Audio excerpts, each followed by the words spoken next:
Muy buenas tardes a todos ustedes. Bienvenidos a esta sesión de la Asociación Mexicana de la Industria de la Construcción.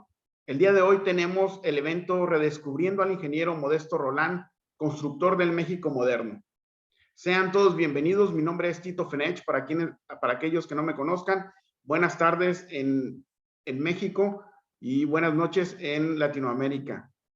Como primer punto, tenemos las palabras de bienvenida del ingeniero Ricardo García de León, presidente de la Asociación Mexicana de la Industria de la Construcción. Adelante, ingeniero, por favor. Muchas gracias, Tito. Bueno, pues primero presentarles a mi amigo Jorge Rolán, ingeniero, nieto de Jorge Modesto Rolán, y que, bueno, con la generosidad que siempre le ha caracterizado a mi amigo Jorge, pues el día de hoy nos hace el honor de esta charla, esta plática sobre un ingeniero más allá de su origen sudcaliforniano, que me enorgullece enormemente porque soy sudcaliforniano. Es un ingeniero, además de mexicano, es un ingeniero universal, un ingeniero que fue pionero en su momento, que inició con temas de concretos preesforzados y bueno, muchas cosas que nos va a comentar hoy su orgulloso nieto Jorge Rolán y amigo nuestro.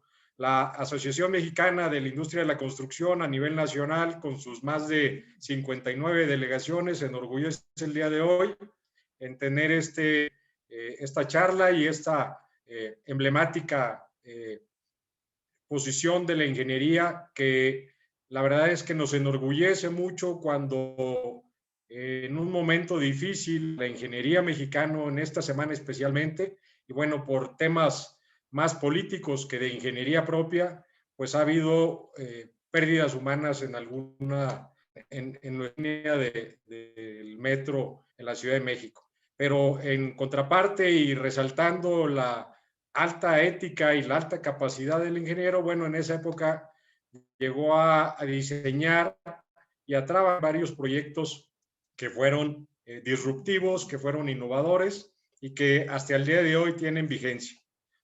Sin más, pues con esto doy la bienvenida a todos. Les agradezco a quienes de México, el país, y quienes fuera de nuestro país, en Latinoamérica, también nos acompañan.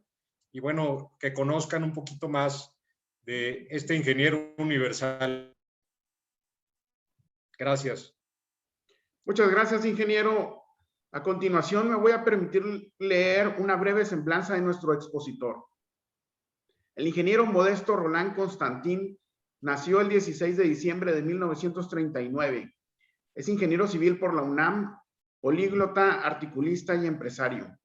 En la administración pública estuvo a cargo de la Dirección de Catastro del Estado de Querétaro, así como de la Dirección de Ingeniería y Construcción de la nueva capital de Tanzania con Naciones Unidas, SAOP y Gobierno tanzano.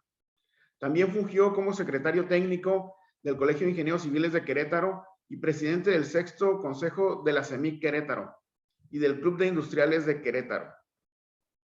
Como director de construcción, participó en el proyecto de relocalización de Banamex, en la remodelación del Paseo Júrica y Dren Pluvial Júrica, urbanizaciones y casas en Júrica, puentes de accesos a Júrica y Juriquilla sobre la carretera 57. Fue socio y gerente de Macom, gerente general de Jecusa, auxiliar dirección técnica de Cementos Guadalajara, superintendente en la constructora industrial SA y desde hace 37 años director general de la constructora e inmobiliaria Tlashco, con numerosas obras de carreteras, urbanización, naves industriales y casas, principalmente en el estado de Querétaro. Algunas de sus publicaciones son Planeación Portuaria Territorial de la Baja California, Estudio del Sistema de Transporte Rápido de Guadalajara, Historia del Cemento en México, Uso de pavimentos rígidos contra flexibles con criterio de la crisis energética, Planeación de Infraestructura Urbana en Querétaro, Modesto C. Rolán, pionero de prefabricados en México para la revista IMSIC, Modesto C. Rolán y el Centro de Ingenieros de ICE Ingeniería Civil, La Plaza de Toros México, la más grande del mundo, revista CEMIC, y en la revista Relatos e Historias de México publicó Un constructor del México moderno, Estadio Jalapeño y la monumental Plaza Toros México. finalmente su libro Modesto C. Rolán, Constructor del México Moderno, ahora corregida y ampliada para su segunda edición. Bienvenido, ingeniero, le damos la más cordial bienvenida. Por favor, tenga bien a encender su micrófono, el evento es de usted.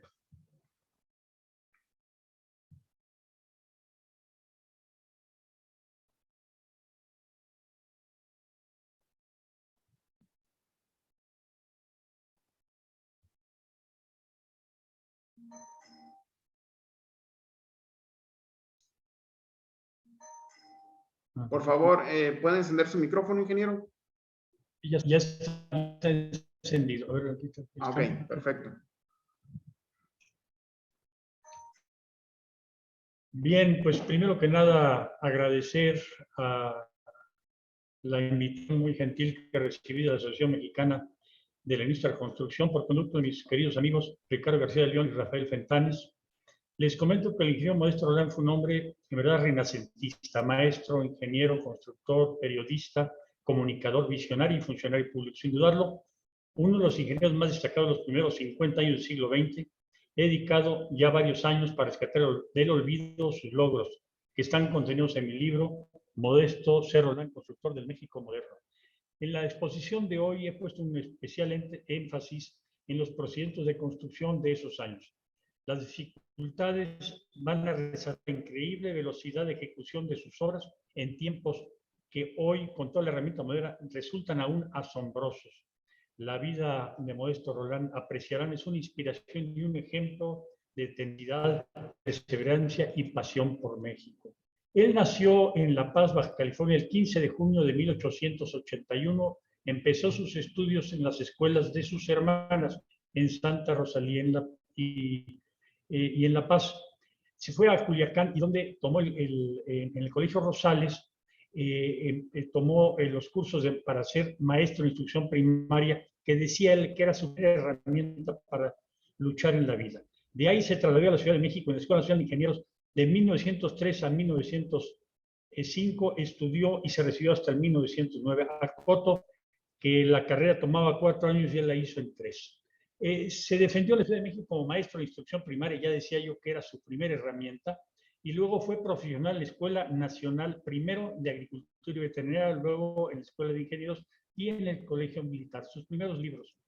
Bien, la primera obra en la que participó a invitación del ingeniero Manuel Marroquín y Rivera, a quien él consideraba su maestro, fue de fines de 1905 a 1908.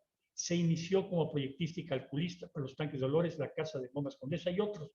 Aquí me gusta el acercamiento porque advierte uno de la mancha de la Ciudad de México y ve uno Mixcoac, Coyoacán, Churubús como con pequeños poblados. Bien, él se inició con la construcción. Blanquita, aquí me está borrando esto, no sé cómo lo puedo quitar.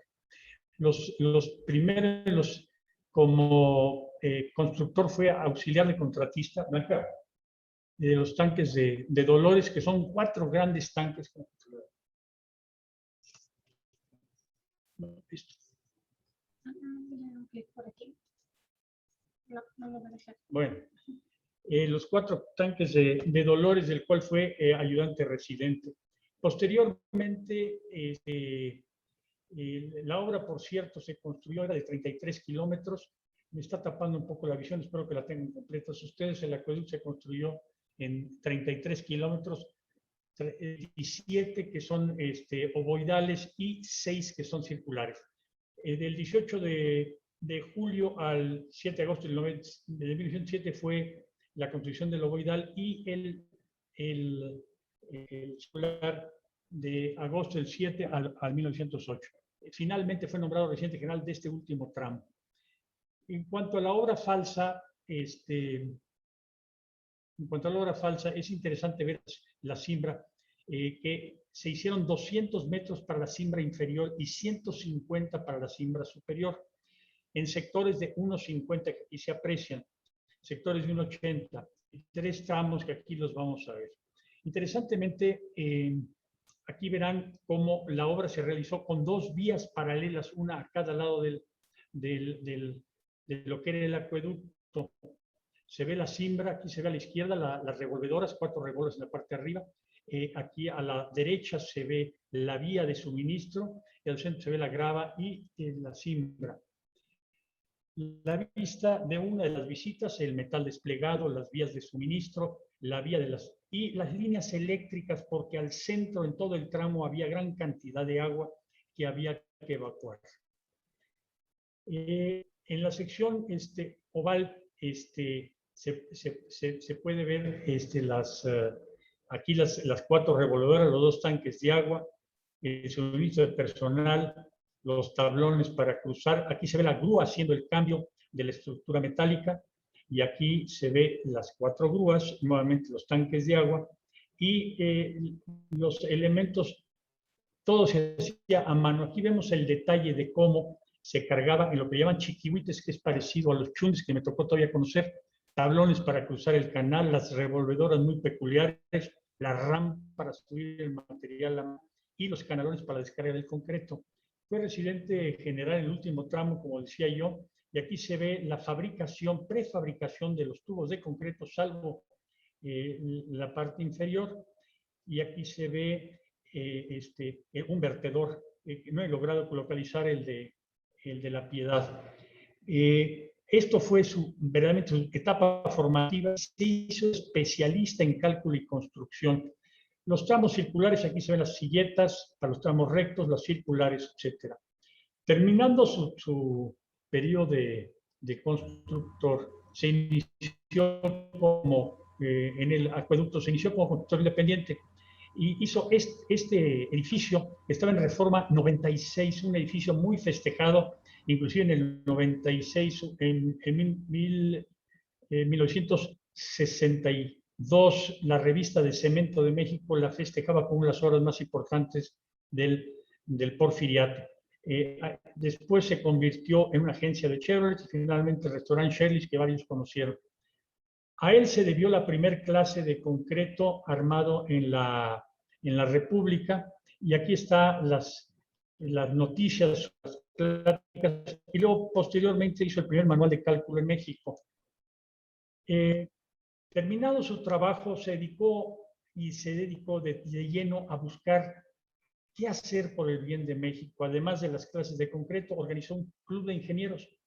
Luego fue el fundador del Centro Nacional Antirreeleccionista, con 43 personas más, y también del Partido Antirreeleccionista, con 77 más. En tiempo de Madero, ya siendo presidente, lo nombra el ingeniero Urquidi, que era compañero suyo de escuela, como director de una comisión para el impulso del cemento armado. Sin embargo, él va a visitarlo para saber quién más estaba en esa comisión, y lo reciben con un cheque y le deja esta nota al subsecretario diciendo que no podía recibir ningún dinero.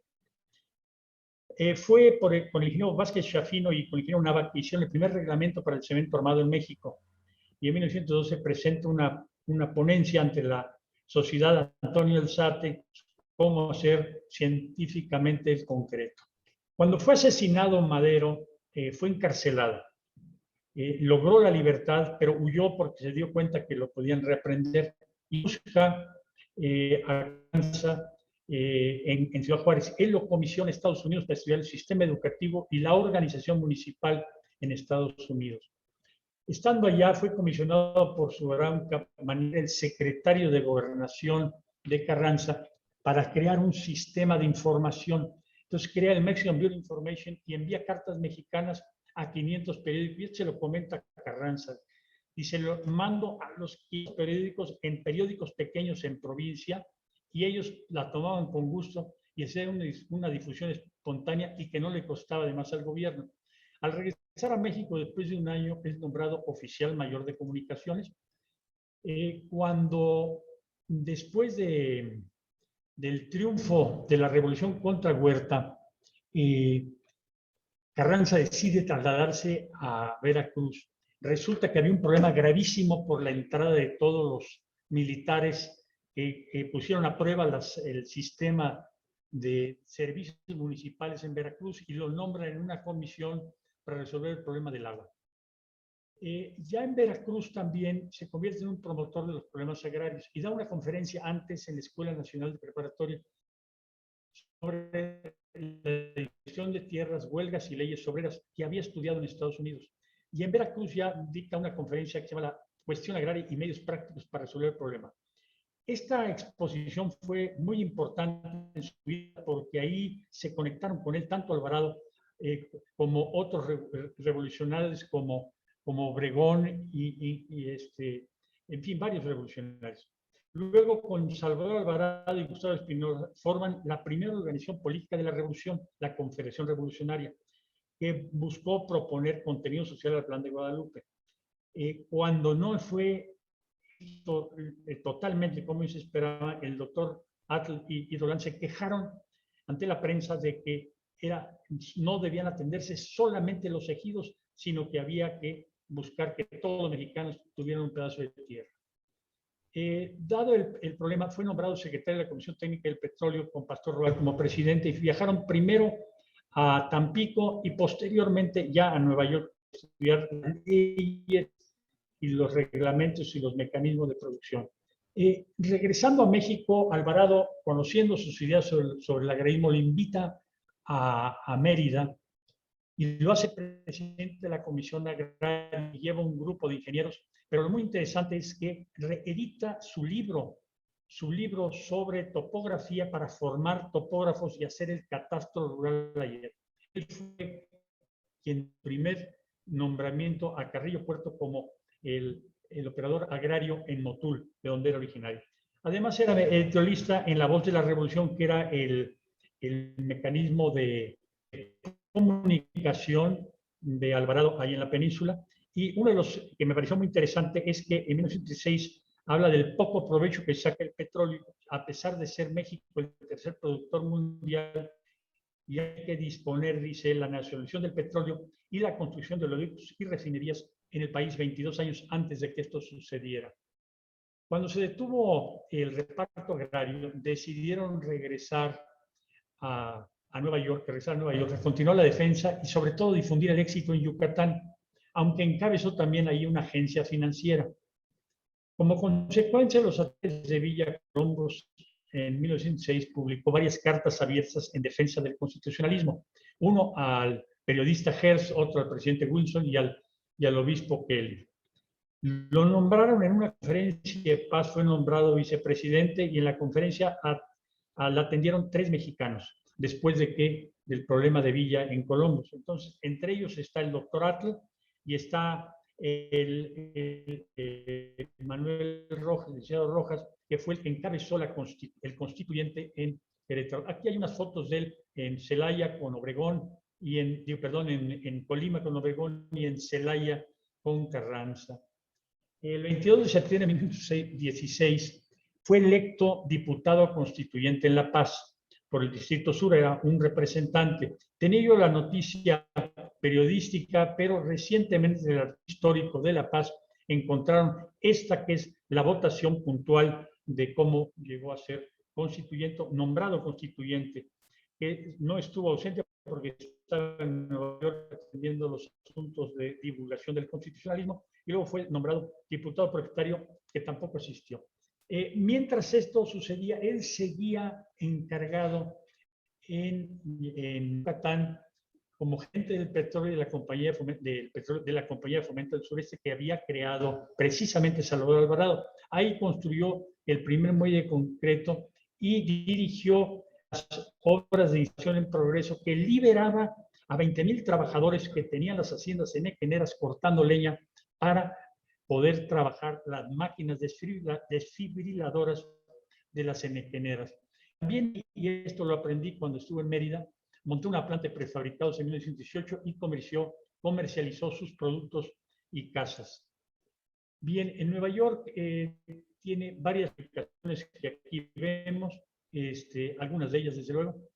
Finalmente, con respecto a la Baja California, le escribe en 1907 un opúsculo, un escrito a Carranza, hablando del abandono. Lo que le preocupaba era que el 90% de la población en la frontera eran extranjeros.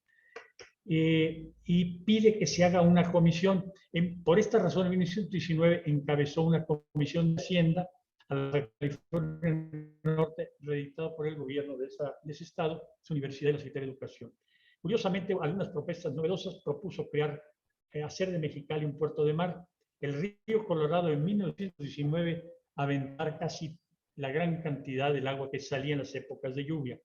La idea era conducir el agua a la laguna salada, que está 8 metros abajo del nivel del mar, y además propuso la construcción de 11 presas. La única construida es la Álvaro Rodríguez, que está antes de entrar de Tijuana. En 1920 creó un estudio se formó un club de estudios socioeconómicos, siendo él el presidente. Lo que me llama la atención son los socios: Alfonso Caso, Valentín Gama, Gómez Morín, Humberto Toledano, Roque Estrada, etcétera, siendo él nombrado presidente. También fue nombrado presidente del Comité Ejecutivo de la Comisión Agraria y fue el que preparó el primer estudio de dotación de superficies ejidales. También en esos años preparó el primer proyecto para presentarse en el Congreso Constituyente, que no se logró, en 1916, para el servicio civil de carrera.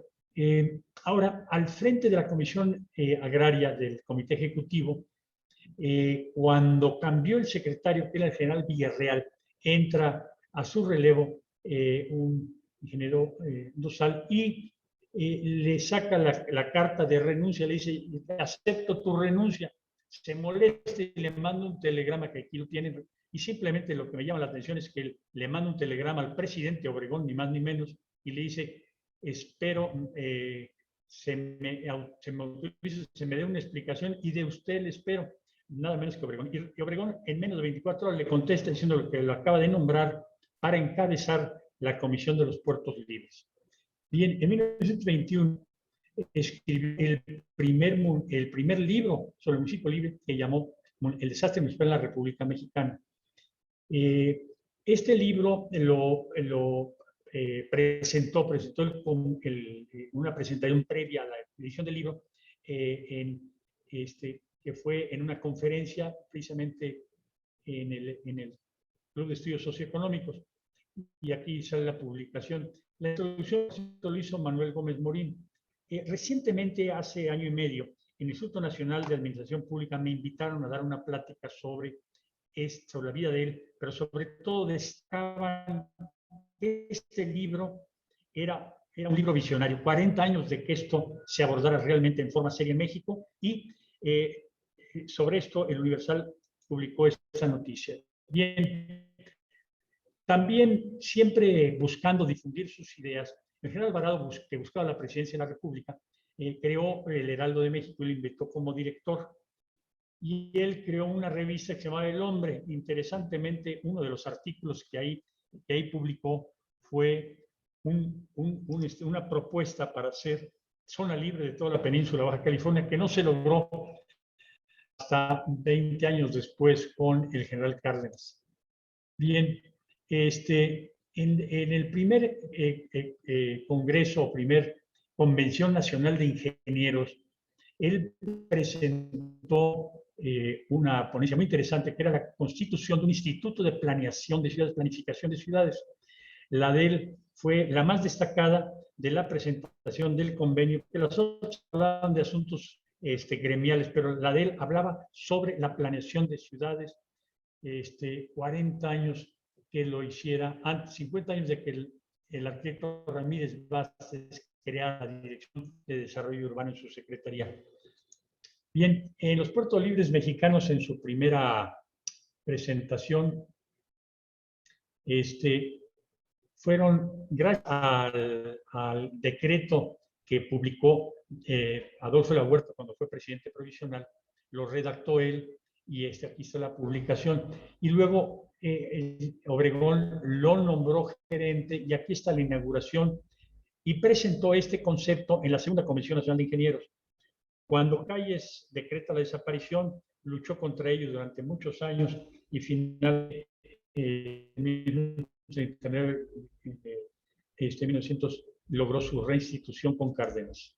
Otro aspecto totalmente distinto de su multifacética forma de ser, fue que unió a 3 grupos de radiodifusores: la Liga Mexicana de las Radios, el Centro de Ingenieros y el Club Central de México, en la Liga Central Mexicana, precisamente en el Centro de Ingenieros, y a él lo nombraron su primer presidente. Luego organizó en Palacio Minería la primera feria radioeléctrica. Y aquí está él dirigiendo el discurso, está Obregón presente, aquí está él en la exposición precisamente de los cigarros del buen tono. Luego le presentó a Obregón la primera reglamentación de radiodifusoras privadas, lo fueron a ver Obregón y Obregón dijo, bueno, ustedes díganme qué hacemos, denme una propuesta, y 8 días después le presentan este borrador de la primera reglamentación de las radios privadas, otras vistas de bien en Jalapa. En 1924 el general Jalapa lo invitó a reinventar Jalapa y ahí diseña y construye un gran estadio, realiza un plan maestro con la Universidad Veracruzana y una zona habitacional. Son unas vistas generales, se ve la universidad, el estadio aquí al fondo, un puente para conectar la universidad con el centro de la ciudad, y aquí se ve un proyecto innovador, novedoso, una gran ciudad, jardín que le llaman, con hoteles, mercados, etcétera, y aquí está el estadio, evidentemente, y la universidad. Hay que ver con detenimiento la obra del estadio. Después de meses, y esto hay que recalcar, después de meses de diseño, o sea, las obras él no las hacía entrando ellas como hacemos ahora en día, desafortunadamente, por la falta de planeación de nuestras autoridades, pero tomó meses de diseño, cuantificación y una cuidadosa planeación. La obra se inició el 28 de junio del 25 y se construyó el 14 de septiembre, en solo 2 meses, 17 días. Esto causó asombro en una plática que tuve en un programa llamado Desayunando con Saldaña en Jalapa hace algunos años, donde todos estaban asombrados por el tiempo de ejecución. Aquí vemos el terreno que fue preparado por el señor William Boone, que desecó una marisma que había ahí para hacer este estadio natural. Aquí se ven los drenes, en la ciénaga de Melgarejo se llamaba, los drenes para drenar, y luego el colector, que en aquel entonces era para el pluvial, y ahora es del sanitario de la ciudad. Aquí se ve la planta revolvedora de concretos, las columnas y el forjado de asientos, el túnel para desaguar las aguas pluviales, que ahora son sanitarias, el colado de las graderías. Se ve aquí un puente de tendido para puente de servicio para el colado, que ahorita veremos el detalle. Curiosamente hay 3 niveles de vías. La superior que vemos aquí en las fotos superiores, con los vías precisamente para llevar carros mineros. Aquí se ve el trinquete para el volteo del trinquete, aquí está llenando de concreto. Aquí está para la descarga de concreto para el carro minero, para la parte baja, para el colado de zapatas y columnas. Aquí se ve una tercera vía, que es la planta. Aquí se ve la planta de prefabricados en la parte baja y todo el suministro de materiales en la planta baja. La obra, como comentaba yo, se ejecutó en solo 2 meses, 17 días, y el colado del techo volado en 17. Aquí se ve el cimbrado del techo casi concluido. Una cosa interesante es que cimbró todo el estadio y se coló todo el estadio como una sola pieza, que se coló en 17 días continuos, colando día y noche. Aquí se ve la planta de prefabricados nuevamente y el montaje de la entrada triunfal. Habría que aclarar que el estadio Jalapa es un estadio en herradura, como antiguos estadios griegos, con una entrada triunfal que le llaman, con grandes columnas y esculturas, unas bellas esculturas, unas bellas esculturas de gladiadores en los remates, precisamente las columnas externas, y algunos sobrerrelieves también. Aquí está la inauguración, que fue precisamente el 20 de septiembre, va a ser 96 años este año. Aquí está el presidente Carranza, aquí está Modesto Rolán, aquí está una vista de la inauguración. Aquí vemos la placa, la fecha de inicio, la fecha de terminación. Y aquí se ve el gran volado. Son 35 columnas. Aquí están las esculturas de los gladiadores. La magnífica volado de 3.100 metros que engalana la plaza. Y las esculturas, curiosamente, las esculturas, como la Plaza de Toros México, veremos adelante, son de concreto. con una pátina de pintura o de bronce. Otra cualidad es que era inventor. Registró solamente 11 patentes, sobre todo para edificados de concreto. Aquí lo vemos, en Yucatán se le considera como el precursor, dicen algunos arquitectos de allá estudiosos, de la vigueta y bovedilla muy difundida en la República Mexicana, pero esto lo logró a principios del siglo pasado. Un tanque Traves y una bomba de agua para mover, para bombear agua, bomba de viento. Bien, cuando canceló los puertos libres mexicanos, calles, se regresó a la Constitución Independiente y dio clases en la UNAM. Construyó el Foreign Club en la orilla de la Ciudad de México, en el Estado de México, que primero fue un casino y después fue como centro nocturno, casino a la vez, aquí hay unas figuras. Luego se hizo la Ciudad de los Niños cuando Carranza clausuró todos los casinos en la República Mexicana y fue adquirida, y aquí se ve todavía su fachada anterior, para convertirlo lo que llaman la Ciudad de los Niños, pero en realidad era un penal para niños delincuentes y luego para niños con problemas. Aquí, posteriormente, ya en tiempo de Cárdenas, también se convirtió en la Escuela Militar de Transmisiones, que es todavía. Luego hizo la ampliación y la renovación de la ex hacienda de los Condes de Viravalle, de lo que es ahora la Embajada Rusa.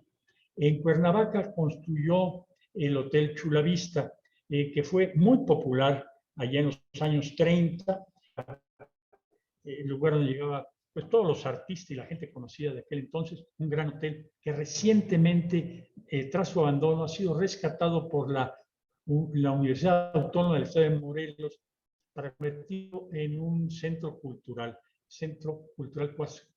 Cuexcomate, dicen. Bien, regreso al servicio público.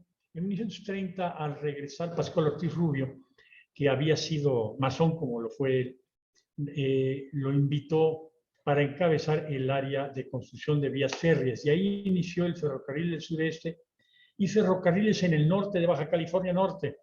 En ese tiempo presentó un nuevo libro sobre el comunismo y liberalismo, hablando del fracaso del laborismo y el agrarismo. En 1938, Cárdenas lo nombra subsecretario de Comunicaciones y en 1940, cuando Mújica deja la Secretaría de Comunicaciones y el nuevo secretario no se lleva con él, Cárdenas lo nombra subsecretario de Comunicaciones y con él precisamente firman el acuerdo con las petroleras de Estados Unidos en 1940. Lo nombra entonces a instancias de él, lo nombra para encabezar como presidente una comisión pro Baja California, para desarrollar la Baja California que estaba muy abandonada, lo cual venía insistiendo desde tiempos, pues desde tiempos de Maderos, perdón, toda su vida estuvo insistiendo y tratando de que se le pusiera atención a la Baja California. Y aquí está el programa, presenta un programa detallado de lo que ofrece hacer en el 40, todavía con Cárdenas, y ya en el sexenio siguiente.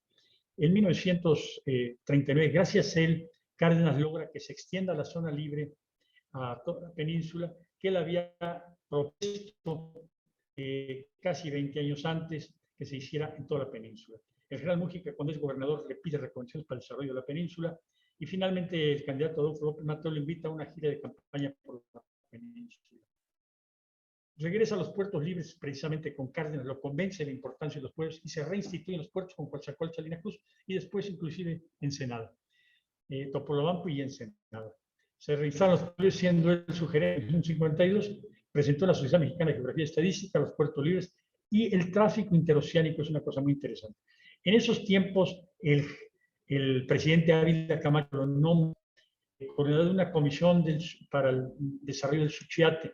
Interesante eso porque ahí fueron varias cosas, entre ellos un puerto libre, etcétera, que él proponía crear. Bien, la planeación era uno de sus factores y cosas más importantes. Entonces creó la zona libre precisamente en Coatzacoalcos y en Salina Cruz.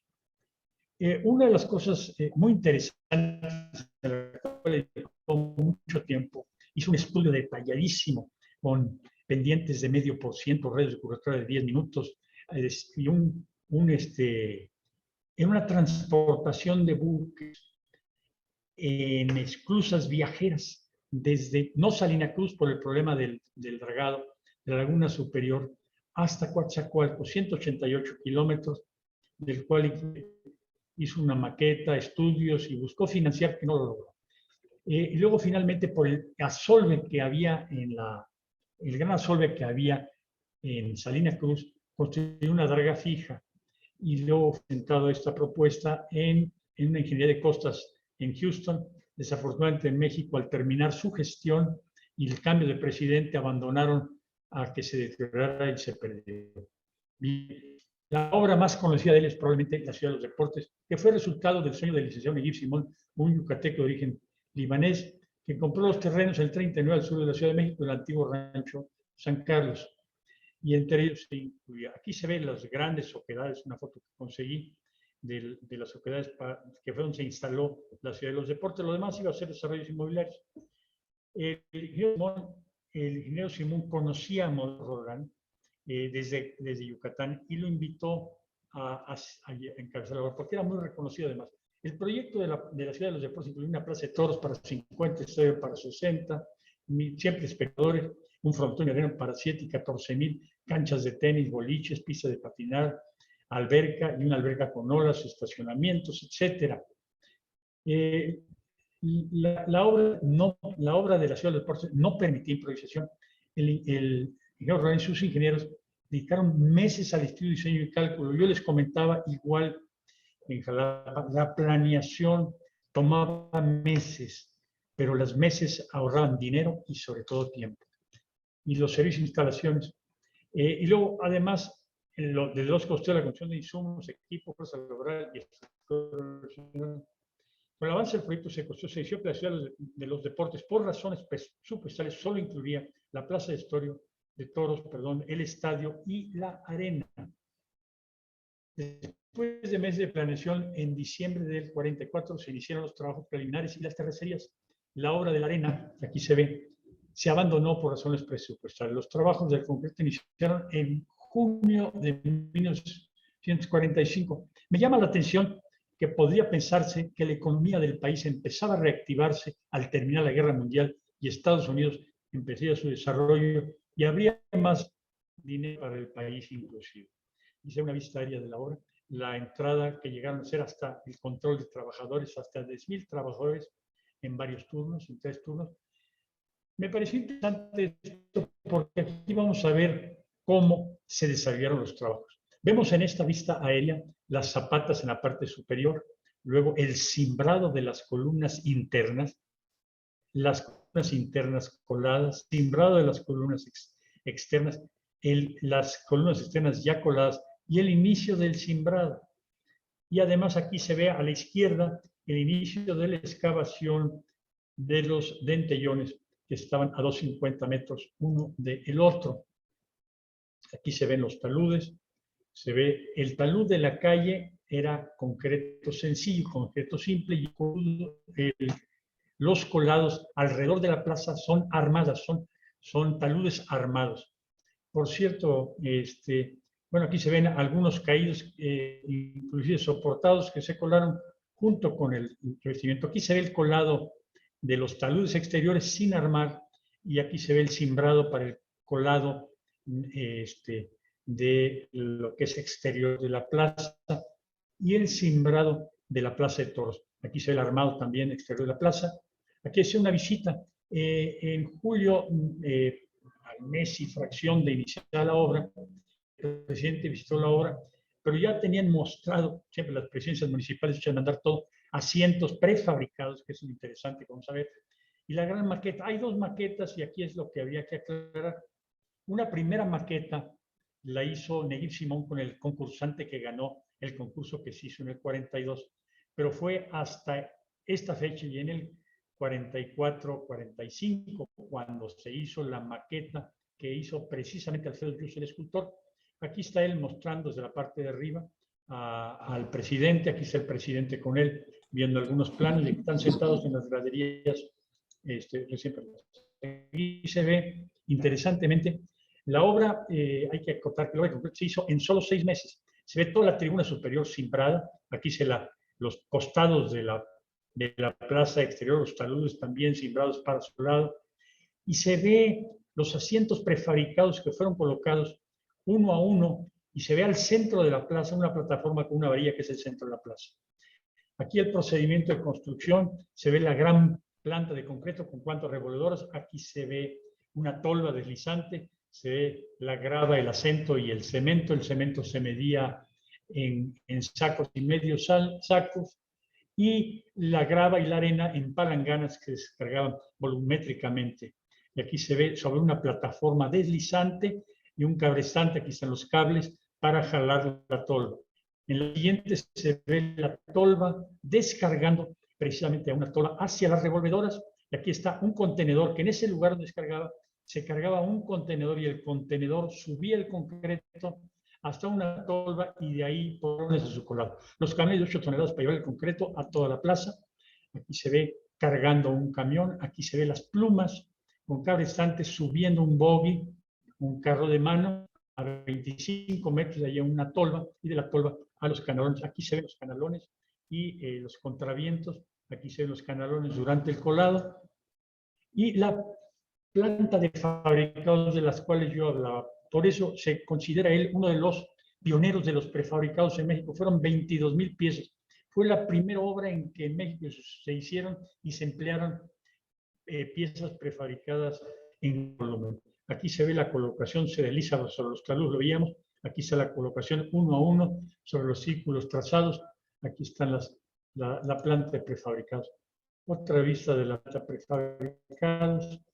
Y aquí está el material: 1.500 toneladas de cemento, 6,000 cubos de grava, 9,000 de concreto, y se usaron 100,000 toneladas de concreto. Aquí está el desarrollo de la parte alta. Se ve todavía la colocación en los taludes, los tablones para deslizar las piezas en taludes. Y es de llamar la atención que todo esto se realizó en 180 días. La novedad del proyecto son 20 metros abajo del nivel del suelo, y la parte alta 20 metros arriba. Se duplicó el aforo de plazas más grandes del mundo, puesto que son 2 plazas, cada una es similar a las otras más grandes del mundo. Algunos detalles de los elementos estructurales, que son las columnas interiores, las columnas exteriores, llaves de soporte entre las 2 columnas que suben hasta la parte de arriba. Luego los asientos que son portantes, las traves de liga, y en la parte superior un gran anillo armado que es el remate y amarra toda la plaza en la parte superior. Esto dio cierta desconfianza a las autoridades, como vamos a ver enseguida. Aquí están banquetas voladas por la falta de espacio. Hay que acotar que algunos de los taludes, estos taludes son de 1,5 a 10, o sea, casi vertical. Aquí está los corrales, etcétera, las banquetas.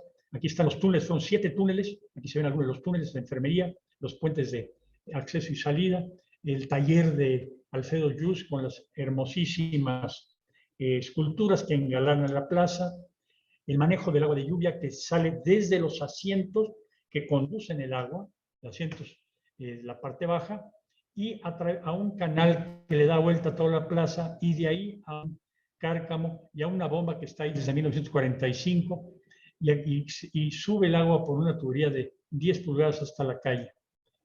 La autoridad, como comentaba yo, y escepticismo, dijeron: esto no va a aguantar.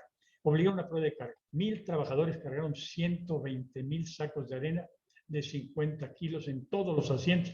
Aquí vemos la plaza cargada, aquí se ve la plaza cargada, subiendo y bajando las piezas.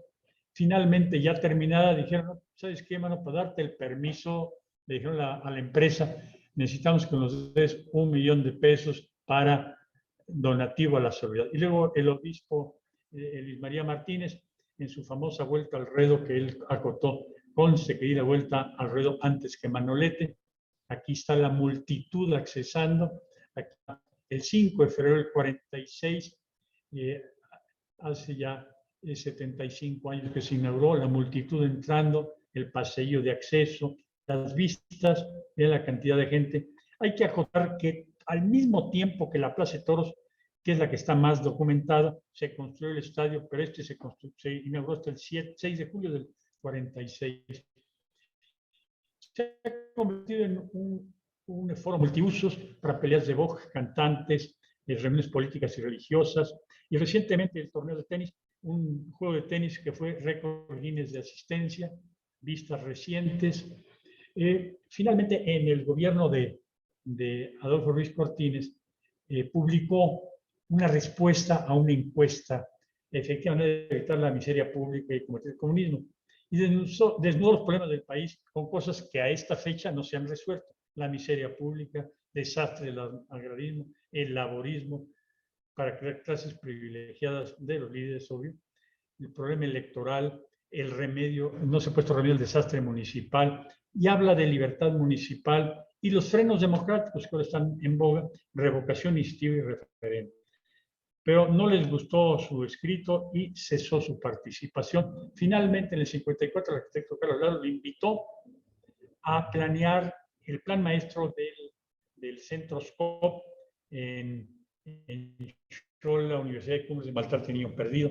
López Mató lo invitó a su gira por Baja California como un prohombre de aquella tierra en 1958, y él falleció en la ciudad de Córdoba, Veracruz, el 17 de mayo de 1965. Algunas contribuciones al progreso de México: la primera clase de concreto, pionero en uso de cemento, promotor de la Confederación Regional, divulgador del constitucionalismo, la primera ley de servicio civil, primer libro médico sobre municipio libre, primer ponente de planeación de ciudades, primer estudio técnico de determinación de dotaciones equidales, creación de los puertos libres, presidente de la agrupación de radiodifusores, reglamentación de radiodifusoras, zona libre de comercio en la frontera, el Estadio Jalapa, la Plaza de Toros y el Estadio Deportivo, primer estadio concreto en la Ciudad de México. Y sus libros más recientes, el que yo les estoy exponiendo, y el de mi amigo y compañero, el señor Justin Castro. Les agradezco muchísimo su atención, y creo que no salió el siguiente. Pues muchísimas gracias y quedo a sus órdenes. Muchas gracias, ingeniero Jorge Modesto. Vamos a continuar con la participación de los asistentes, preguntas y respuestas. Les pido de favor a los asistentes que quienes tengan alguna pregunta, la preparen, pidan la palabra. Tienen 90 segundos para elaborar la pregunta. Si alguien quiere hacer uso de la palabra. ¿Alguna pregunta, comentario? Rafa Fentanes. Muchas gracias, presidente. Bueno, pues antes que nada, de nuevo felicitar a Jorge por esta increíble presentación de don Modesto Roland. Hemos tenido oportunidad, el ingeniero Jorge Roland, su servidor, de platicar, de estar viviendo la cercanía de don Modesto a través del Estadio Jalapeño, aquí en la ciudad, ya desde hace 7 años, 8 años de esto. Estamos rumbo al centenario del Estadio Jalapeño, nos faltan 4 años nada más. Hay que jalar duro, Jorge, para llegarle bien. Y bueno, independientemente de esto, me interesa saber, Jorge, ¿qué pasó con don Modesto en sus últimos años en Orizaba? ¿A qué se dedicó él? Una mente tan inquieta como la de Modesto Roland, pues no creo que se haya quedado estática. ¿O qué más hizo? ¿Qué más hizo Modesto C. Roland en sus años ya de retiro en Orizaba? ¿Qué otras cosas inventó o qué otras cosas hizo? Bueno, déjame, les comento. En primer, realmente, y me dejó, por cierto, cuando estuve haciendo mi tesis profesional, que fue el que me ayudó realmente a redactarlo. Yo llevaba, después de estar en La Paz y juntar todo tipo de información, llevaba yo no sé cuántas páginas, 300 páginas, de entrada 150 se fueron a la basura, para ser más concreto. Pero realmente él se dedicó, bueno, primero desesperadamente buscó durante mucho tiempo a Ruiz Cortines, que nunca le lo recibió. Le pidió una cita a Ruiz Cortines porque le preocupaba el abandono de la draga fija. Pero la draga fija era un problema que competía con el dragado, que era un gran negocio para Marina y las gentes del sindicato de ahí de Salina Cruz. Entonces él pidió y nunca lo recibieron. De hecho, recibió varias cartas que estarán por ahí vistas en el libro, donde lo atacaban, pero evidentemente eran infundios que fueron desechados. Pero él trató de regresar ahí. Lo único que se hizo ahí en Córdoba fue un puente de comunicación de su rancho. Obviamente se dedicó a hacer construcciones en el rancho que compró, donde pasó sus últimos años de vida. Y realmente se dedicó. De hecho, en la biografía que me dejó, habla un poco de la frustración y de alguna forma Justin Castro en su libro lo trata. La frustración de Modesto Roldán al final de su vida, de ver muchos de sus proyectos que no habían sido recibidos. Y hablemos de planeación de ciudades, hablemos de tantas cosas, de las obras de la Decavía, etcétera. Muchas obras que él que no logró concretar, para él fueron motivo de una severa frustración. Sí me comentaba en las mañanas cuando estaba trabajando con él, había estado recalculando el contenedor de barcos en la noche anterior, en sus duermevelas, seguía calculando y revisando su proyecto, ¿no? O sea, activo mentalmente, pero realmente había tomado la decisión de retirarse ya. Y creo que pues eso le dio tranquilidad y le permitió varios años más de vida en cierta tranquilidad ahí en el rancho. Gracias, Rafa. Gracias a ti, Jorge. Muchas gracias. ¿Alguien más que desee participar? Soy Roberto Rangel. Quiero felicitar a mi gran amigo Jorge Roland. Felicidades, Jorge. Querido amigo, gracias. Por allá anda el doctor desde Mérida. Gracias. Gracias, mi Robert. Muchas saludarte. El licenciado Gómez en Mérida, que levantó la mano por ahí, Tito. Ok, adelante y después con Paco Revilla. Adelante.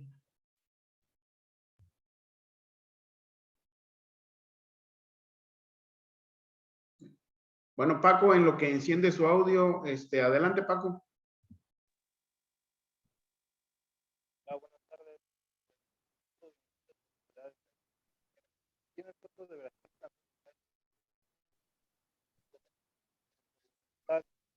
Hoy día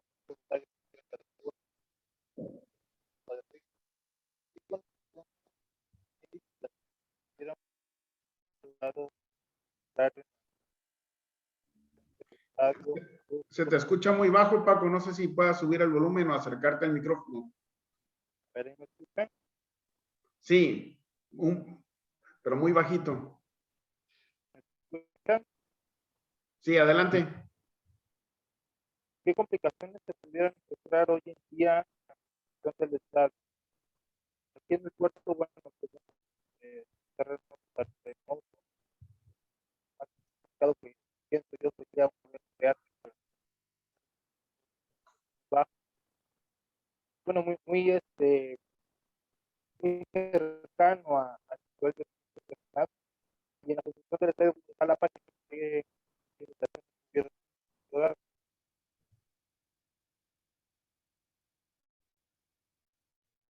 No he logrado escuchar, Tito, no escuché. Sí, es que se escucha demasiado bajo Y el cortado. sonido. Si quieres, escribe tu pregunta, Paco, por favor, en el chat y la leemos aquí. El licenciado Gaspar Gómez, desde Mérida, que hace rato. Gracias nuevamente. ¿Se me escucha? Perfectamente. Gracias. En primer lugar, mi felicitación, estimado ingeniero. Los años que seguramente has dedicado a la investigación de este personaje. Coincido con tu interés por la historia y la trayectoria y las aportaciones de don Modesto C. Roldán. Ya creo que te habíamos comentado que hace algún tiempo, cuando presenté mi tesis en opción al título de abogado aquí en la Universidad de Yucatán, esta versó precisamente sobre las aportaciones de las leyes que hizo Alvarado, pero que tuvo como artífice más importante aquel que aportó más a este corpus de leyes que se llamaron las 5 hermanas y así se conocen en la historia de la legislación mexicana, al debate del constituyente 17 y luego al texto constitucional y en los renglones básicos de materia laboral y materia agraria.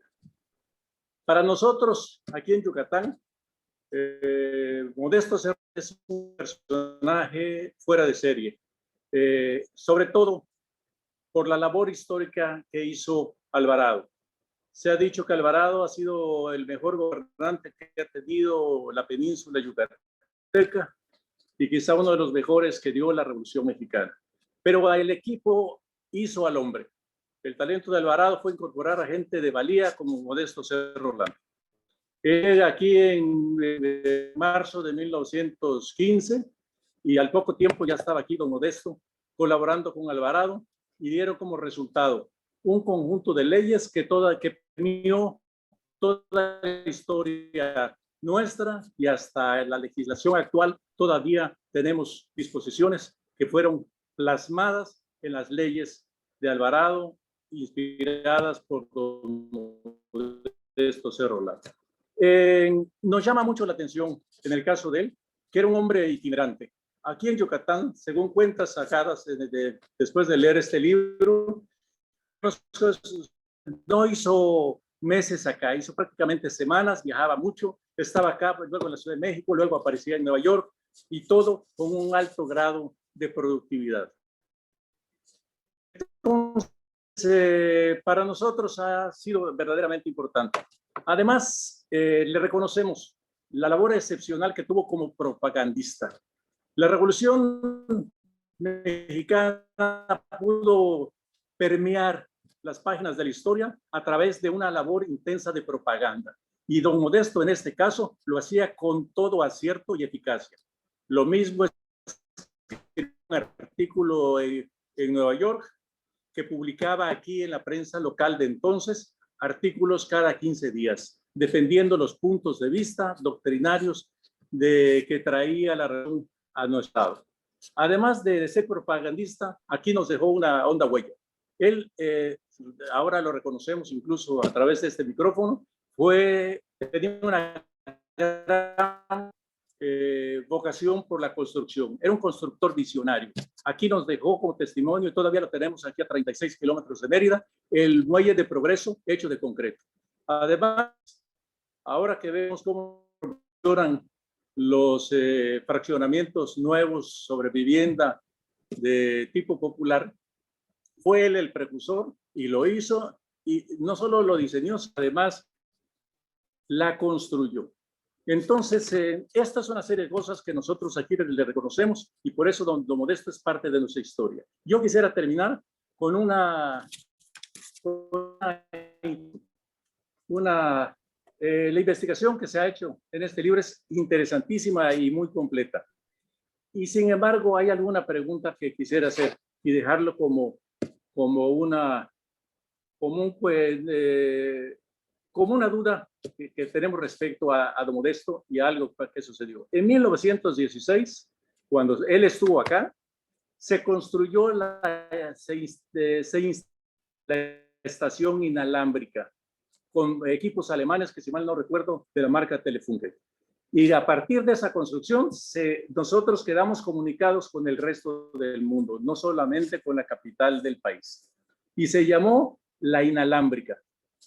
Tengo la sospecha, sin base alguna, sin argumento que le dé soporte, de que coincide el interés de la radio que tuvo don Modesto, al grado de ser el líder nacional de los radiodifusores, con esa estación radiotransmisora alemana que fue instalada precisamente en coincidencia con los tiempos de su estancia en nuestro estado. Dejo esta duda pendiente y felicito nuevamente a Jorge por lo completo, lo sólida de su intervención. Querido Gaspar, muchas gracias por tus comentarios, de verdad que lo aprecio. La verdad, yo creo que hay mucho por investigar. La vida de Modesto Rolán, creo que solamente estamos logrando raspar la superficie de todo lo que hay que encontrar. Curiosamente, junto al Estadio Jalapa, al tiempo de construirse, se instaló una gran estación también radiofónica. Curiosamente también al gobernador que siguió Alvarado, a Castro. Carlos Castro Morales. Castro Morales, exactamente. Él le entregó unos equipos de radio que había encargado Alvarado. O sea, estaba involucrado con la radio. Creo que la sospecha que tienes es bien fundada y yo considero que debe profundizarse la investigación, tanto en Jalapa como en otros lados. Era una de sus pasiones, el radio era una de sus pasiones. En su casa, en la Ciudad de México, tenía instalada una estación transmisora de radio, y por eso se unió al grupo de radiodifusores. No sé si fue comercial, creo que no, pero fue una de sus grandes inquietudes. La radio le llamaba la atención por la comunicación y cómo lograba unir y divulgar las ideas y divulgar la cultura. O sea, era un apasionado del radio y no dudo tantito que va a haber algo de lo de él, igual que comentas con respecto a las leyes que se emitieron, que permearon hasta el constituyente, gracias a los legisladores que salieron en Yucatán, a los 4 legisladores que estuvo en el constituyente. Todas esas ideas de él permearon y estoy seguro que en la radio es una de ellas y habrá que seguir buscando y seguramente habremos de encontrar algo más, seguramente. Gracias, muchas gracias. Gracias. Gracias. Tengo la participación de Paco Revilla. Nos dice, la AMIC en el puerto de Veracruz, estamos proponiendo la construcción de un estadio de fútbol con capacidad de 60,000 aficionados. ¿En qué tiempo se construyó el estadio y qué contratiempos tuvieron ustedes con referencia al estadio Jalapa? Además dice, nos gustaría invitarlo al puerto para una exposición. Pues caray, y yo encantado de la vida, pasando mi término de la vacunación, que afortunadamente recibí ya la segunda, pero yo encantado de la vida. Los tiempos, bueno, el tiempo del estadio, el gran problema de México, y es un problema nacional, la improvisación que hacemos las obras. A mí me ha tocado hacer obras, y la más reciente hace algunos años, me encargaron una vialidad y pregunta, a ver, planos, proyectos. Tú arranca y empieza a limpiar el terreno y ya te daremos las obras. En la Ciudad de México, en la IP, me encargaron hacer unos edificios y le dije a los dueños del proyecto, oye, y los planos de cimentación, caray, planos de cimentación, tenían planos de arquitectos, con todo respeto para los arquitectos, pero eran conceptuales. Estamos acostumbrados a improvisar. Y él, tanto en la obra del Estado como en la Plaza de Toros, cuando menos llevó 6 meses o más de planeación antes de hacer el primer golpe, antes de hacer el primer trabajo. La planeación es lo que nos falta en este país y creo que eso es lo que tendremos que tomar de la experiencia de Modesto Rolán, aprender a planear y ahorrar. Y los tiempos, el tiempo, insisto, el tiempo de Jalapa es asombroso, pero no es casualidad, todo lo estaba planeada la fecha, los materiales, la compra, todo, y ya teniendo, entonces se invierte en la obra. Creo que eso es lo que había que ver. Pero yo encantado de estar en Veracruz, que me encanta. Aprovecho para ver a mis amigos de Jalapa con gusto, que estoy deseando poder estar ahí el día 20 de septiembre, el día 20 de septiembre, precisamente el 96 aniversario del estadio, y de ahí con gusto me trasladaría yo al puerto de Veracruz para dar una plática más que gustoso. Y muchas gracias por la invitación. Muchas gracias. ¿Alguien más que desee participar? Adelante, Bayo.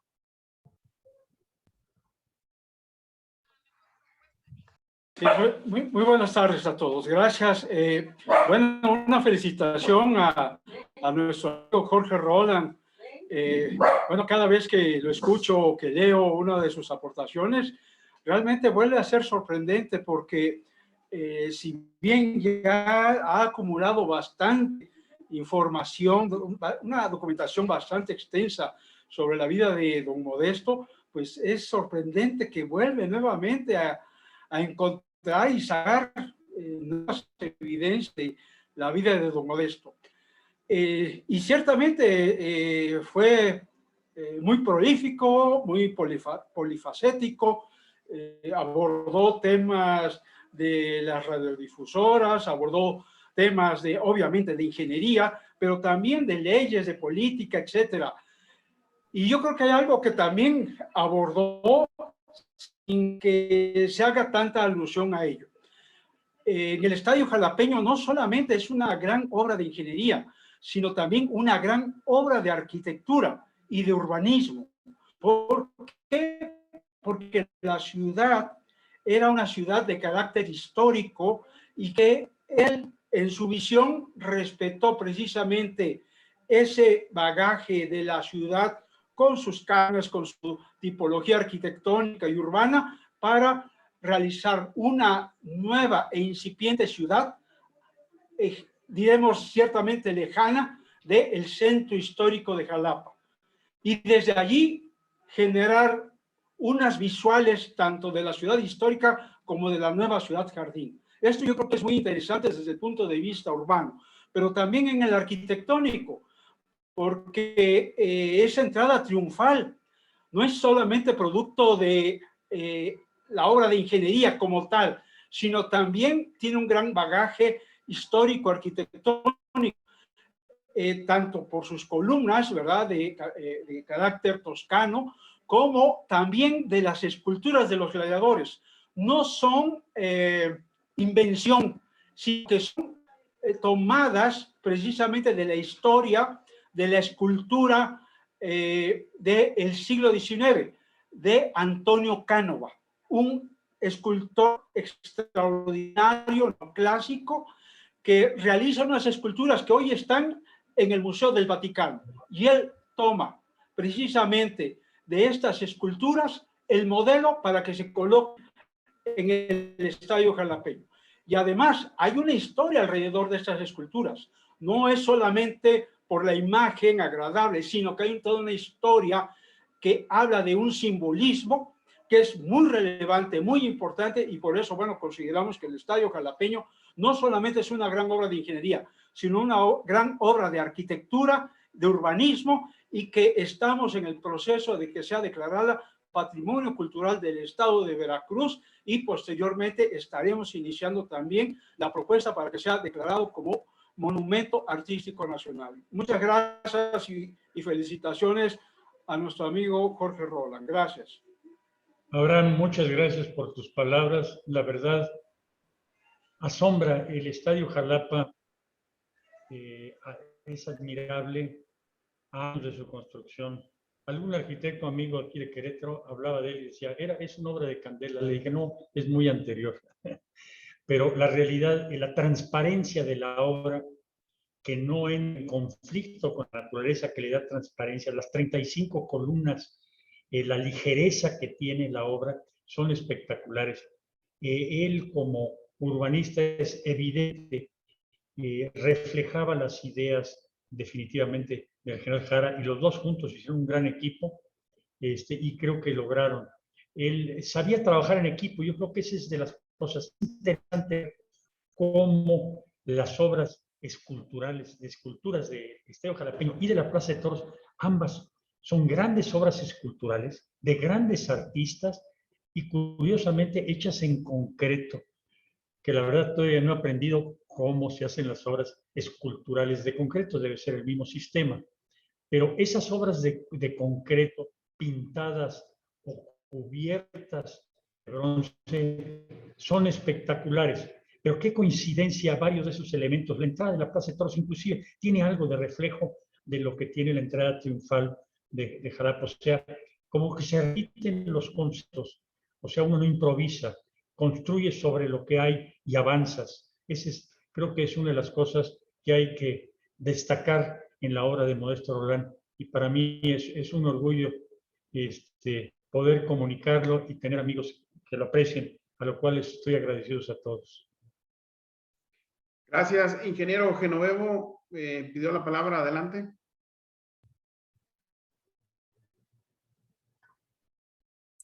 Buenas tardes a todos. primeramente, pues, felicitar a Jorge por esta brillante exposición. Conocí a Jorge de una manera incidental. Soy presidente fundador del Colegio de Ingenieros Civiles de Baja California Sur. Y hace como unos 10, 12 años, viendo una revista, me di cuenta de que había un ingeniero Roland que era precursor de los elementos fabricados en Quebec.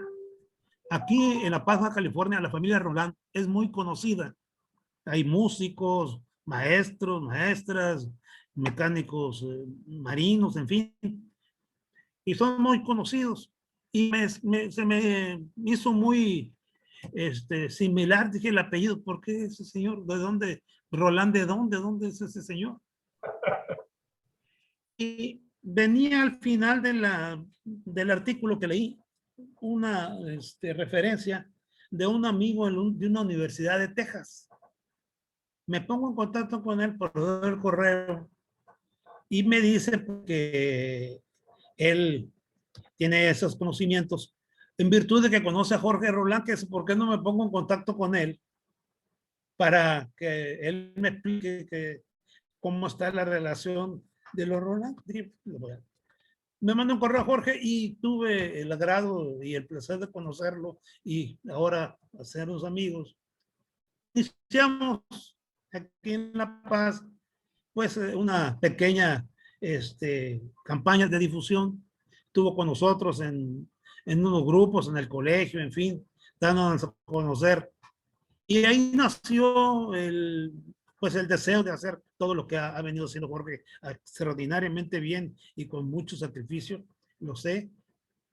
Nosotros aquí hemos pedido al Congreso del Estado que lo declare subcaliforniano ilustre, pero lamentablemente estos 2 años que han pasado en el Congreso, como es sabido de todos, han estado agarrados a la greña, ha habido amparos, la Suprema Corte de Justicia, que un consejo es el bueno, que el otro es el bueno, y en fin, todavía no se ponen de acuerdo y no termina el lío. Sin embargo, pues sí, muy importante. Conozco un libro de Modesto Roland que se hizo sobre el desarrollo económico de la Baja California, hablando de Baja California Sur y Baja California Norte, con distinguidos mexicanos que ya mencionó Jorge y no quiero volver a reflexionar sobre esto. Sin embargo, sí, donde creo que no hemos quedado corto es conocer en esencia los conceptos, los estudios, las propuestas que se han hecho en todos estos trabajos que se hicieron a través de la vida del ingeniero, extraordinaria vida del ingeniero Modesto Roland. Creo que sería, sí, muy conveniente tomar y tratar de al menos hacer una síntesis de estos trabajos para seguirlos, que no se queden otra vez en el halcón de los recuerdos y únicamente los saquemos a relucir, como sucede, ¿no? Con todo el debido respeto, de que se habla de la obra del estadio de Jalapa, de la Plaza México, indiscutiblemente obras extraordinarias, pero y creo que también nos falta conocer porque no sabemos qué es lo que se expuso en la planeación. Una cosa tan importante, la planeación de las ciudades, una cosa tan importante como la de los municipios, que todavía, yo creo que si leemos lo que escribió el ingeniero Roland, ha de ser de actualidad, porque los municipios es un desastre, los municipios, confesémoslo. Entonces, sí creo pues que es una labor que pudiésemos encauzar y tratar de ayudar en lo que nosotros pudiésemos en las obras que él dejó ya plasmadas y que nosotros deberíamos tratar de difundir y conocer un poco más de estas obras. Es todo, pues cuanto, mucho gusto, Jorge. Gracias. Gracias, muchas gracias, Genoveva. Yo quisiera agradecerte y hago el comentario solamente de que fue gracias a quien me invitó y mi primera presentación en la vida nuestra la hice en un grupo al que me invitó Genoveva. Muchas gracias y es un gusto saludar a los amigos queridos como tú. Gracias. Gracias, Ricardo García y después Rafael Brito. Adelante, Ricardo. Muchas gracias. Pues volverles a agradecer a todos la presencia. Ingeniero Jorge y buen amigo, me gustaría tu opinión, digo, dado el ejemplo del ingeniero Modesto, de que aún que participó en temas, por supuesto, técnicos, temas de ingeniería, temas de cálculo, temas de eficiencia, temas de esfuerzos, de materiales, temas de diseño estructural, pues todo lo que está alrededor de la ingeniería. Él participó en temas, como bien decían, de leyes, en temas de, pues como funcionario público y en temas políticos. Y entiendo, y lo que alcanzo a ver, pues que se paró siempre muy bien para que no estuviera por encima de la técnica, jamás la política. A pesar de que jugaba con los dos balones, ¿no? Mi pregunta concreta sería, dado los lamentables hechos que sucedieron en esta semana, el lunes, en el metro de la Ciudad de México, que evidencia que cuando la política está por encima de la técnica, pues existen riesgos, existen pérdidas materiales, pérdidas de infraestructura, pérdidas de muchas cosas y lo más lamentable, pérdidas humanas. Creo que para todos los presentes no es una sorpresa que la razón por la que falló esa obra es porque la política estuvo por encima de la técnica, cosa que sucede muy comúnmente, y a los ingenieros que estamos aquí y a todos los ingenieros pues nos ponen en segundo término. ¿Qué recomendarías o cuál sería tu evaluación para que en este grupo y en grupos donde podamos participar y opinar, tratáramos de poner más arriba, de colocar por donde debe de estar por encima la técnica de las decisiones de políticos, gobernantes que quieren que el concreto fragúe en 13 horas, pero que cueste como si fuera de 28 días, que quieren que le metas varilla como si fuera para un sismo de 10 grados, pero que te cueste como si no fuera a haber sismos, etcétera.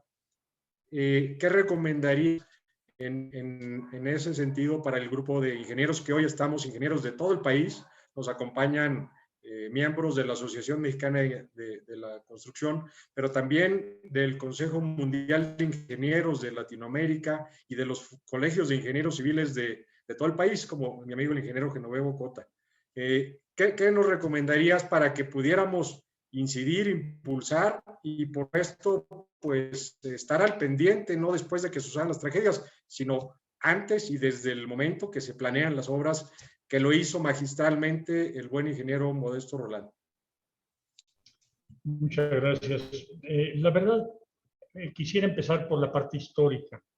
Primero, hay dos estadios que fueron construidos casi en paralelo. El Estadio Nacional, que se construyó en tiempos de Obregón también, en tiempos de Obregón, el Estadio Nacional, que fue liderado por el secretario de Educación de Obregón, que a los pocos años de construido ya tenía problemas. ¿Por qué? Porque el dirigente político quería influir en las decisiones técnicas.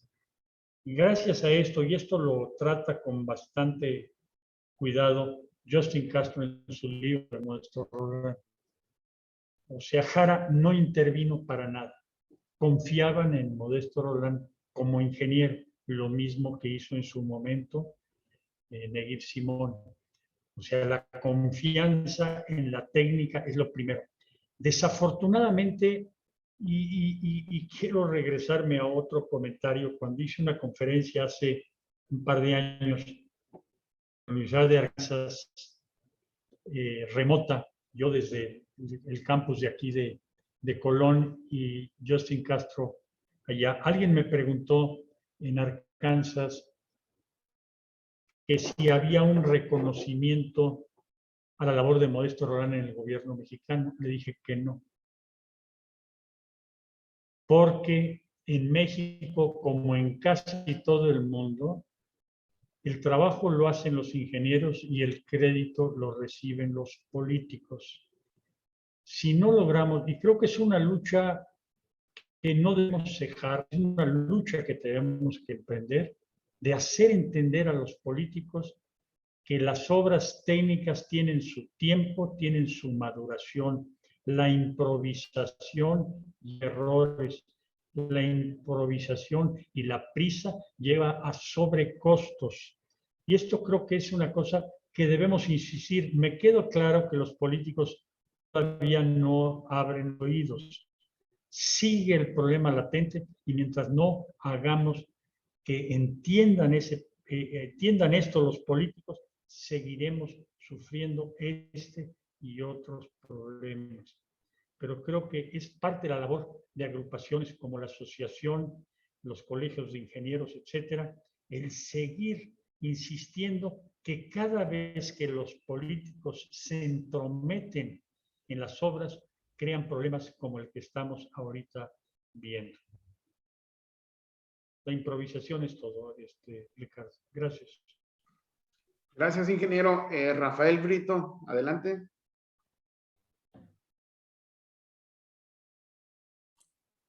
Sí, buenas tardes, noches, ya nos ganó la noche.